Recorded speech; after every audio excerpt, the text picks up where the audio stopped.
Ref, it's so poor. All night, it's so bad. How can you be that bad? Honestly, probably been paid. Corruption.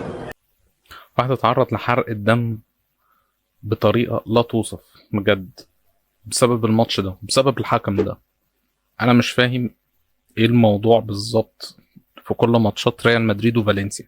يعني ليه كل ماتشات ريال مدريد وفالنسيا لازم يحصل فيها مشكلة؟ تحصل بقى تتبعات بقى للمشكلة بعد كده، ده حصل كذا، ده جرى كذا، احنا وقفنا الحكم ده، احنا عملنا مش عارف ليه. يعني اشمعنى فالنسيا بالذات؟ ماتشات برشلونة ما بيحصلش معاها الكلام ده.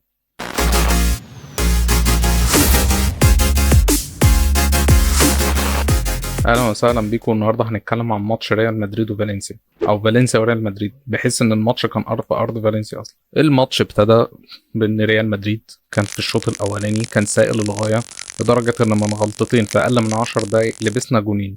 غلطه من فالفيردي اولانيه كلفت بالهدف الاولاني، وغلطه الثانيه كانت من كارباخال، كوره رجعها بطريقه غريبه انا مش فاهم ليه.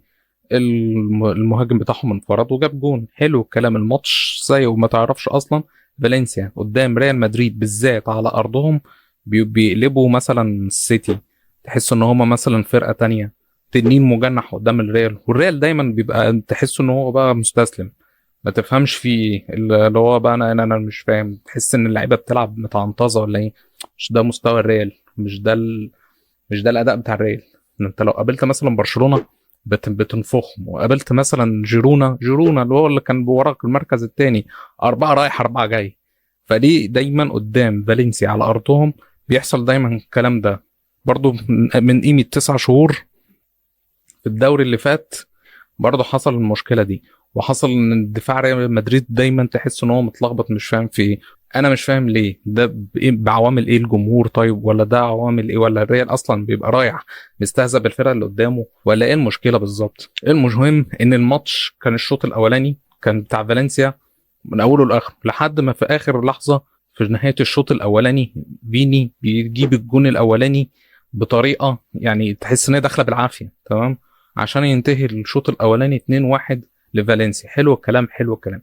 يبتدي الشوط الثاني مغاير تماما عن الشوط الاولاني، ضغط عالي من ريال مدريد من عن جميع الجوانب، يمين وشمال، واستفزاز الجماهير دايما لفينيسيوس طول الماتش وهو يقعد يستفز فيهم. وده كان ماتش جانبي على جنب لحد ما حصل لقطتين: لقطة الهدف الثاني لفينيسيوس وما اتحسبش تسلل والجون شرعي 100%، واللقطة الثانية هي لقطة المدافع مختار دياكابي اللي اتصاب إصابة يعني هي ما بانتش قوي، ولا بانت في الإعادة، ولا حتى بانت حتى في الإيه، في اللحظة اللي اتصاب فيها، بس واضح من مسكة المسعف لرجل تحس إن مثلا دي اتقسمت نص، يعني تحس إن ركبته رجعت لورا، ما تفهمش الكسر عمل إزاي، لأن مسكته هو تقريبا عايز يمسكها المسك الوضع العادي، بحيث إن هو ما تنزلش حتى على السرير بتاع الإسعاف فترجع لورا. فانا حسيت ان من المسكه ان الاصابه فعلا خطيره جدا، ومحدش طلع قال حد حاجه، ولا قالوا ان هو رجليه عامله ازاي، ولا قالوا ان هو بتاع ده اصابته هتقعد قد ايه، ولا حتى هيرجع يكمل امتى، ولا اذا كان هيكمل اصلا.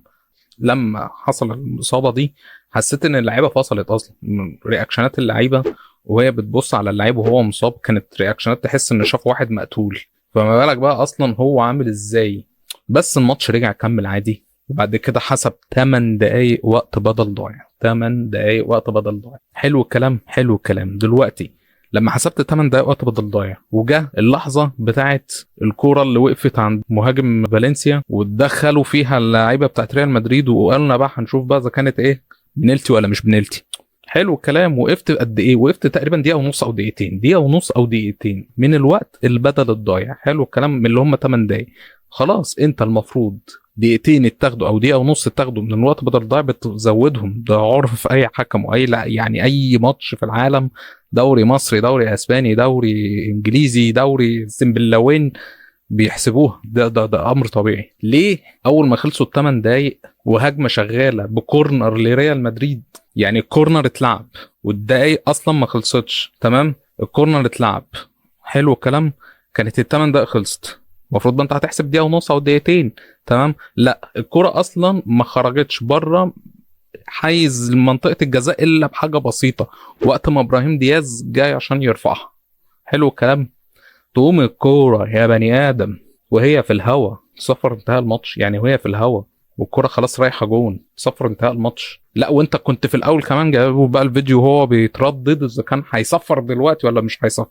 هو كان مستنيها تقريبا تترفع عشان يصفر. فهل ده تصرف عادي؟ انا مش فاهم والله تصرفات الحكم. يعني مانزانو كان قبليها بس بالظبط كان حاسب الجون بتاع فيني اللي هو مش تسلل، والفار طلعه ان هو مش تسلل يعني مش جدعانه منه تمام. وبرضه كان لاغي ضربة الجزاء اللي هي ما اتحسبتش ضربة جزاء اصلا، وهي فعلا مش ضربة جزاء. فتمام انت كنت ماشي الماتش صح. انا مش فاهم ايه اللي حصل ده. يعني انت ازاي بعد كده تقوم قلب القلبه دي؟ انت كان عندك توجهات ان انت تخلص الماتش تعادل ولا ان ايه يحصل ايه بالظبط؟ انا مش فاهم. يعني انا نيتك في الماتش مش واضحه لي. انت لو انت كنت في الاول يعني مثلا ضد الريال ولا حاجه كنت على الاقل ما حسبتش ماتش الجون بتاع فيني وخلاص. بس هو كان هيبقى صعب ان انت ما تحسبوش كده من الاول، بس على الاقل حسبت ضربه الجزاء. بس انت ما عملتش ده وفي الاخر رحت بتاع دوت مصفر والهجمه شغاله. ده ما فيش حكم حتى معفن في دوري معفن يعمل اللي انت عملته ده. مش حكم دولي زيك. انا مش فاهم هو فيه ايه اصلا. يعني انت دايما كده في ماتشات اللي في الدوري الاسباني تحس ان الحكام بتوع الدوري الاسباني خدوا عدو خلاص من الحكام بتوع الدوري الانجليزي.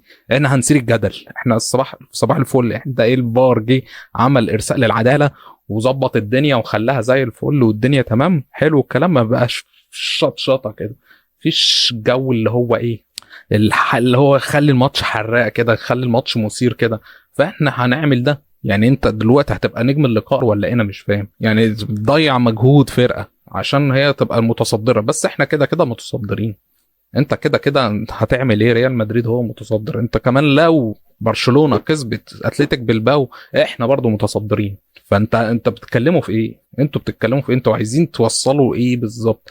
ان المسافات تبقى مع يعني قريبه ولا ايه؟ يعني ليه ماتش، يعني ليه كوره زي دي تتصفر؟ يعني ما شفتش كده والله العظيم ما شفت كده. اول ماتش كان حلو وجامد ومشطشط وملهلب وجميل ومثير وخلى الواحد عمال يعرق وهو بيتفرج. بس ظلم اللي حصل ده، ظلم. يعني ايه الكوره تبقى في الهواء تصفر انتهاء الماتش؟ وكرة هوا ايه عرضيه مش في الهوا في نص الملعب مثلا ولا حاجه زي ما اي جون ولا اي لعيب بيطفش الكرة من نص الملعب علشان الحكم يصفر وخلاص. ده الكرة مرفوعه في هجمه معموله من كورنر لريال مدريد، الرفعه اصلا طالعه واللعيبه كلهم لعبوا على الكرة على اساس ان هي خلاص الماتش شغال لسه وفي لعيبه مشيت. ولما الجون دخل وبلينجهام جابه لقيت لك الدفاع وقف قعد زعلان، اللي قعد يتنرفز ان الجون دخل ومش عارف، ما خدوش بالهم ان الصفاره صفرت. فانت بتصفر الكوره وهي في الهواء يا عم؟ ده ايه الفجر ده؟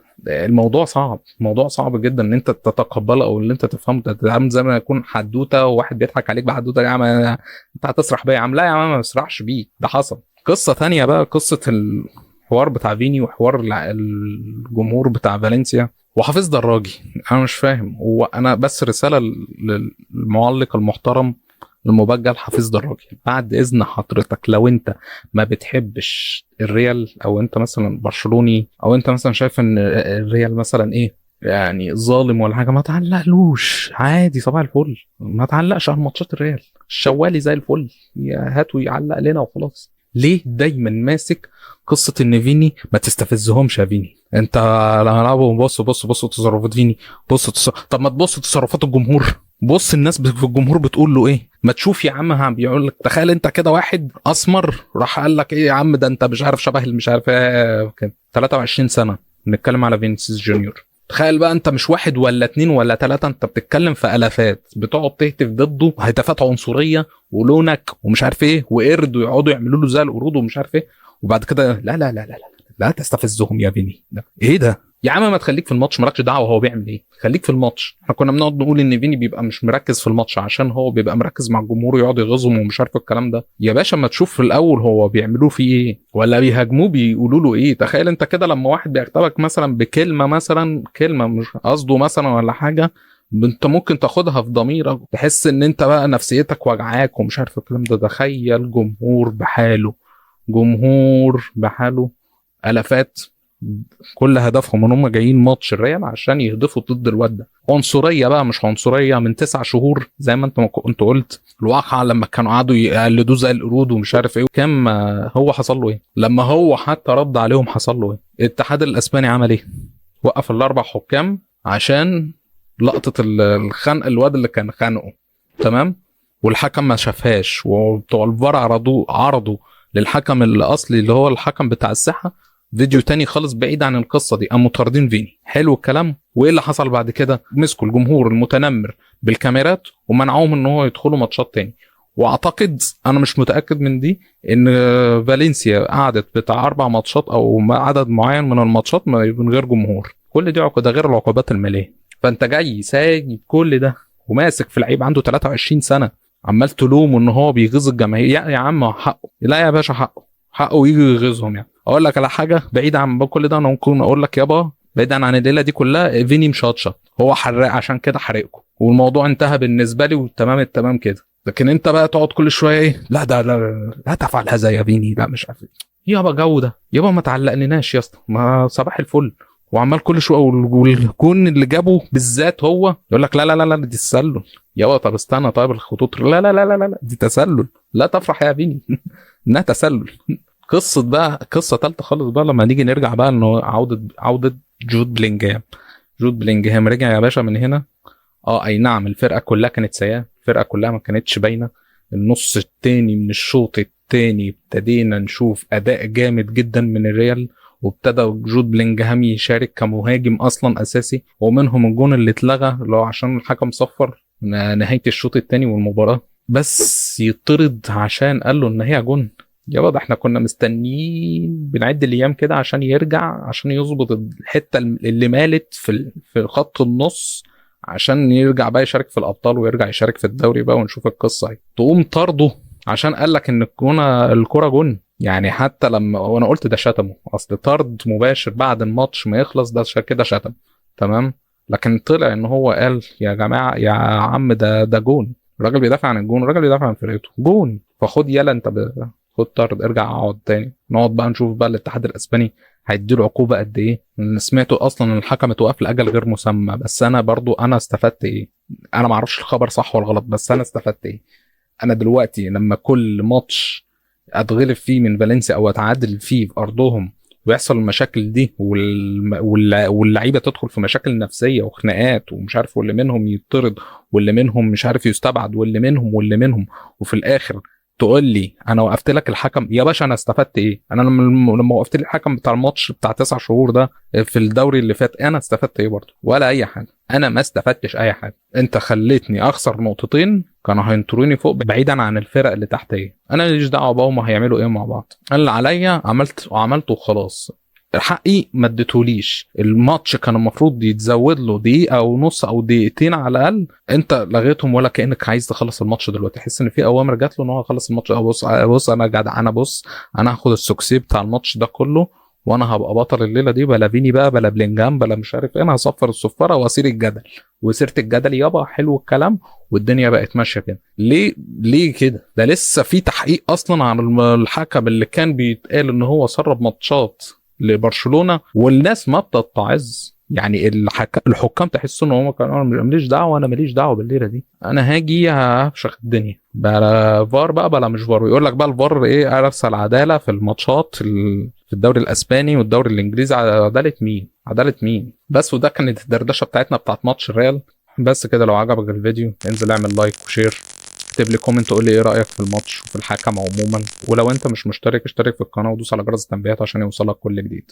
وفي النهايه سلام.